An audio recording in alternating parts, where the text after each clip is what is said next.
Mon vélo est très confortable, je me sens très à l'aise, j'aimerais faire de ce vélo classique un vélo électrique, mais question.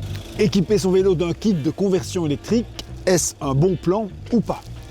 Transformer mon vélo alourdira le cycle de 2 à 3 kg pour la batterie et de 5 kg pour le moteur.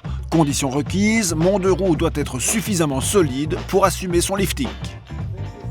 Il faut que la fourche soit solide, que le cadre soit solide, que l'état général du vélo soit correct. Des bons freins naturellement. Bonne nouvelle, mon vélo est apte pour le service. La transformation se fera en 2 temps. Donc voilà le moteur qui se mettra dans le moyeu du vélo, dans le braquet au fait. Il faut aussi changer le porte-bagages. Vous voyez, il y a la place pour mettre la batterie. Et donc on va vous changer tout ça. Et à ce moment-là, avec ces pièces ensemble, ce sera un vélo électrique. Pour effectuer le changement, de bons outils et de bonnes connaissances techniques, le moteur se place au niveau du pédalier. C'est un moteur 36 volts 250 watts avec une puissance jusqu'à 70-80 Nm.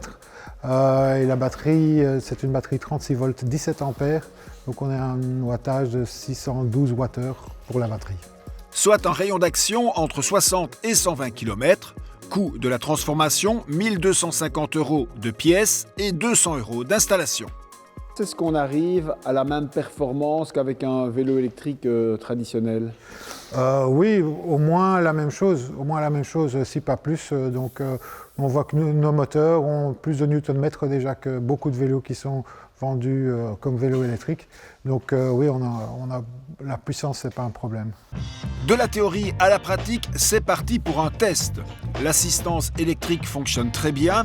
En 2 coups de pédale, j'atteins les 28 km/h. Mon vélo fraîchement électrique suit sans aucun problème un vélo électrique classique. Il n'y a pas vraiment de différence, surtout pas en puissance ou en autonomie. C'est exactement la même chose. Oui, non, c'est un vélo électrique à part entière. Autre kit électrique, un système plus design et sans câble apparent. Donc on a le moteur qui est ici sur le côté gauche du vélo et on a la batterie bouteille qui se trouve ici sur le cadre. Et le grand avantage de ce système, c'est qu'on peut garder, en fait, si on a un double ou triple plateau, on peut garder ce plateau.